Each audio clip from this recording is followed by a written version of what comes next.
నిజమే. యేసయ్య రక్తమే లేకపోతే మనకు స్వేచ్ఛ లేదు. యేసయ్య ప్రేమే లేకపోతే మన కట్లు తెంపబడవు, పాపపు కట్లు.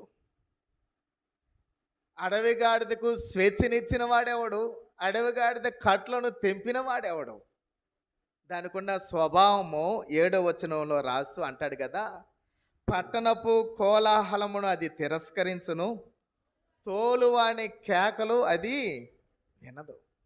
దానికున్న స్వభావం ఏంటంటే, పట్టణంలో ఉన్న కోలాహలం తిరస్కరించింది, సంతోషాన్ని అనుభవించదు అది, సంతోషాన్ని స్వీకరించదు. సంతోషం ఎక్కడుంటే అక్కడ ఉండదు అది.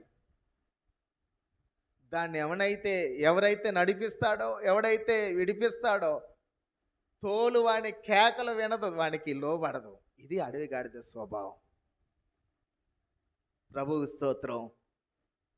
మన స్వభావం కూడా